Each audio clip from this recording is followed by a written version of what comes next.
చెప్పమ్మా. అమ్మా ఇప్పుడు మీకు జాబ్ ఇచ్చాను కదా, మీరు అది ఎలా వండుతారు చెప్తారా? అదే నీలాగే మేము వండుతాము. అవును, మీ పిటికితో పిటికిడి రోజుకి తీసుకోవాలి. ఎన్ని వంతులు నీళ్ళు వేస్తున్నారు? 10 వంతుల్లాగా వేస్తారా? వేస్తాము, ఎక్కువ నీళ్ళు వేస్తారు కదా. 6 గంటలు 8 గంటలు నానేస్తున్నారా? నానేసేసి వండుతాము. రాత్రి నానేసి తెల్లవారు వండుతారు కదా. సాయంత్రం తింటే ఇంకా మంచిది. తెల్లవారు కూడా వేస్తాము.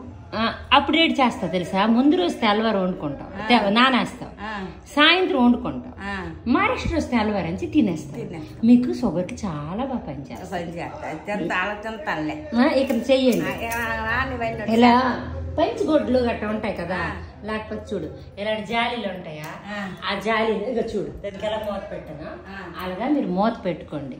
మాత్ర కూడా మీరు కొంచెం క్రమశిక్షణ మీద ఉంటే మాత్ర కూడా ఇవ్వక్కర్లేదమ్మా. నాకు అయితే మీ పిల్లలు హైదరాబాద్ లో ఉన్నారు కదా, వాళ్ళు చెప్పిన దాన్ని బట్టి మీరు నడుస్తున్నారు కదా. మరి వాళ్ళకి తెలిసే ఉంటది కదా మంచి ఏటో చట్నీ. షుగర్ గుంట కూడా ఓడుతారమ్మా. తీయ సీని వేసి తాగను, షుగర్ గుండ వేసేసి తాగుతాను. అది తెస్తా డబ్బాలతో అక్కడ నుంచి. 1000 రూపాయలు ఒక డబ్బా నాకు 3 మాసాలు పడతాయి.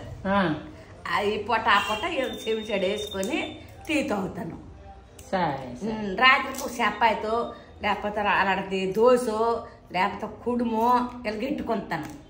మధ్యాహ్నం ఏంటంటారా? మధ్యాహ్నం ఒక్క పూట అన్నము కొంచెం కచింత ఇంత మీ పిటికితో 2 పిటికలు అన్నము.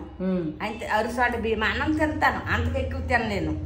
సరే, అదే అంతకెక్కువ నేను తినలేనమ్మా. ఇంకదే అరగదు తెలిసిన. అరకపోయినప్పుడు మధ్యాహ్నం ఏడు చేస్తారు, సాయంత్రం మరి తినొద్దు, ఆగిపోండి. పొళ్ళో ఏవో తినేసి ఉంటుంది. మరి రాత్రికి అలాగే చేస్తాను. రాత్రికి పాలు లేకపోతే ఒక బిస్కత్తులు ఇక్కడ తోలుతారు, షుగర్ బిస్కత్తులు తెస్తారు, అవి ముంచుకొని 2 తినేస్తాను. నేను ఆ పత్తి మీద ఉంటాను. మరి ఉండకపోతే ఎప్పుడో చచ్చిపోతాను. ఎప్పుడో చచ్చిపోతాను. ఇంతటితో సెలవు తీసుకుంటున్నామండి.